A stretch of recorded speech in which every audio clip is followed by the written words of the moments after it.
اعوذ باللہ من الشیطان الرجیم بسم اللہ الرحمن الرحیم ربی یسر ولا تعسر وتمم بالخیر۔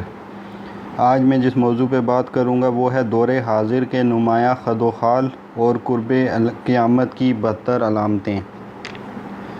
حضرت حذیفہ رضی اللہ عنہ سے روایت ہے کہ حضور اقدس صلی اللہ علیہ وسلم نے فرمایا 72 چیزیں قرب قیامت کی علامات ہیں جب تم دیکھو کہ نمبر 1 لوگ نمازیں غارت کرنے لگیں، نمبر 2 امانت ضائع کرنے لگیں، نمبر 3 ہے سود کھانے لگیں، نمبر 4 جھوٹ کو حلال سمجھنے لگے، نمبر 5 معمولی بات پر خون ریزی کرنے لگے، نمبر 6 اونچی اونچی بلڈنگیں بنانے لگے، نمبر 7 دین بیچ کر دنیا سمیٹنے لگیں، نمبر 8 قطع رحمی یعنی رشتہ داروں سے بدسلوکی کرنے لگیں، نمبر 9 انصاف کا نظام کمزور ہو جائے، نمبر 10 جھوٹ سچ بن جائے، نمبر 11 لباس ریشم کا ہو جائے یعنی کہ مرد جو ہیں وہ ریشم کا لباس پہننے لگیں، ظلم، طلاق اور ناگہانی موت عام ہو جائے، خیانت کار کو امین اور امانت دار کو خائن سمجھا جائے، جھوٹے کو سچا اور سچے کو جھوٹا کہا جائے، تہمت تراشی عام ہو جائے،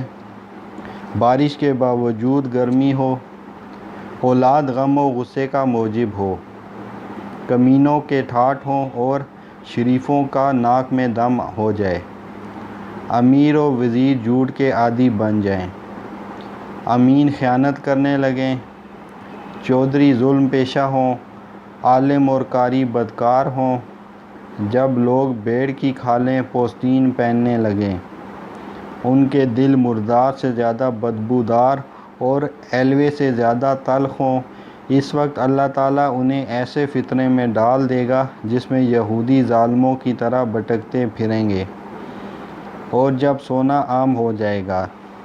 چاندی کی مانگ ہوگی، گناہ زیادہ ہو جائیں گے، امن کم ہو جائے گا،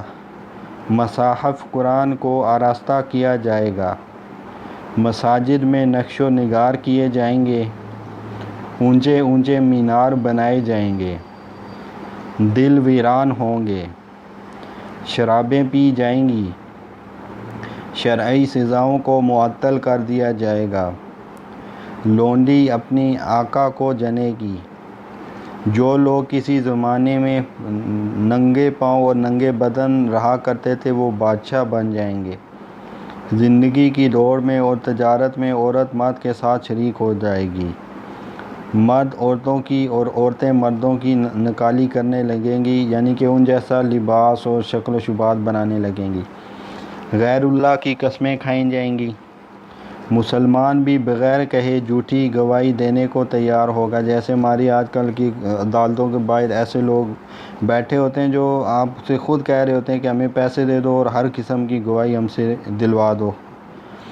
جان پہچان پر سلام کیا جائے گا، غیر دین کے لیے شرعی قانون پڑھا جائے گا، آخرت کے عمل سے دنیا کمائی جائے گی، غنیمت کو دولت، امانت کو غنیمت کا مال اور زکوٰۃ کو تاوان قرار دے دیا جائے گا، سب سے رذیل آدمی قوم کا قائد بن بیٹھے گا، آدمی اپنے باپ کا نافرمان ہوگا، ماں سے بدسلوکی کرے گا، ایسے واقعات بڑے عام ہو گئے ہیں جس میں بیٹا اپنی ماں کے پر تشدد کرنے سے بھی دریغ نہیں کرتا، دوست کو نقصان پہنچانے سے گریز نہ کرے گا اور بیوی کی اطاعت کرے گا، بدکاروں کی آوازیں مسجدوں میں بلند ہونے لگیں گی، گانے والی عورتیں داشتہ رکھی جائیں گی اور گانے کا سامان رکھا جائے گا، سرے راہ یعنی کہ راستوں میں شرابیں اڑائی جائیں گی، کھلے عام پی جائیں گی، ظلم کو فخر سمجھا جائے گا، انصاف بکنے لگے گا، پولیس کی کثرت ہو جائے گی، قرآن کو نغمہ سرائی کا ذریعہ بنا لیا جائے گا، درندوں کی کھال کے موزے بنائے جائیں گے اور امت کا پچھلا حصہ پہلے لوگوں کو لعن طعن کرنے لگے گا، یعنی کہ جو موجودہ لوگ ہیں، اس زمانے کے لوگ ہیں، وہ جو سلف صالحین، صحابہ، تابعین، تبع تابعین پر تنقید اور ان پر لعن طعن کرنے لگیں گے۔ اس وقت سرخ آندھی، زمین میں دھنس جانے اور شکلیں بگڑ جانے کا عذاب نازل ہوگا، اور آسمان سے پتھر برسنے کے جیسے عذابوں کا بھی انتظار کیا جائے۔ وَمَا عَلَيْنَا إِلَّا الْبَلَاغُ۔